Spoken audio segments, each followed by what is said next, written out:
Having cancer is traumatic. Oh, well, you break down, You just go, what do we do now? Her life expectancy was 2.5 to 3 years, so that was pretty devastating. Well, the goal is to live.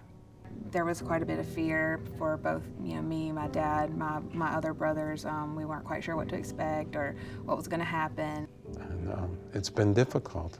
It's been difficult emotionally, physically, and financially. The drugs that I was put on, like, they only work for so long, and then they don't work anymore, so then we have to do something different. It has to be individualized, but there are times when we have to change treatment to a less than ideal regimen to make certain that the patient's insurance needs are met and that we don't devastate them financially. Currently, the way that insurance companies cover anti-cancer medications, on the medical benefit side for their IV or injectable anti-cancer medications, they're paying a typical office copay. On the oral side, they're being asked to pay a co-insurance of the cost of the drug. They're often being asked to pay upwards of thousands of dollars per month per prescription. My copay would have been $900 every 3 weeks. So at that point, I didn't have any other choice.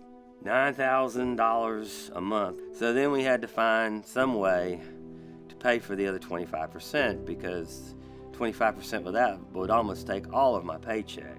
In terms of cancer patients, many of the oral drugs they give them it's chemotherapy, but instead of being an infusion, it's a pill. If your doctor prescribes this pill for you, it's the same life-saving drug. And if you can't afford it, it's basically sentencing you to death. Many cancer patients don't have a choice between an oral anti-cancer medication or an IV anti-cancer medication. It's not a matter of convenience for them. We've seen a dramatic increase in targeted therapies and in treatments that are no longer IV chemotherapy. We have drugs that are oral, that target certain genes and are game changers in certain cancers.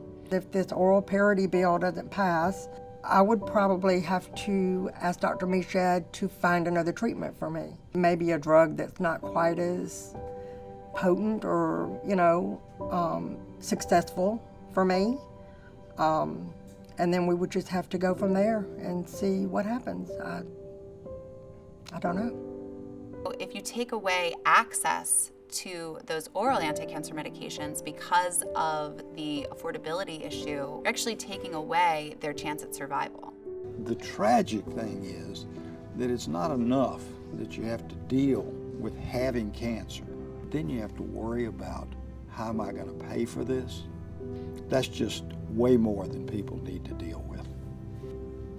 The legislators should understand that patients with cancer need access to treatment, whether it's IV or oral. The patient should not be punished because they get to take an oral pill. They shouldn't pay a financial burden because they get to take a pill as opposed to an intravenous treatment. It's hard enough to be diagnosed with cancer. You shouldn't also have to take into consideration the cost of cancer or the cost of your treatment. So what we would encourage the insurers to do is have a policy that covers cancer drugs, period. We have savings, but at that price, at the copay price, it won't last very long. People work really hard to pay their insurance premiums on the promise that their treatment is going to be covered. And then they receive a diagnosis and a treatment that they can't afford because of the way it's administered. Really, then they have to make life or death decisions. Because that's what happens with terminal illness. You die.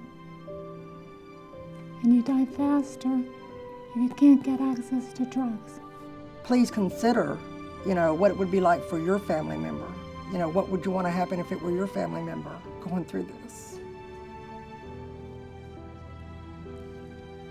because it's somebody else's life, it's easy to look the other way, but you shouldn't.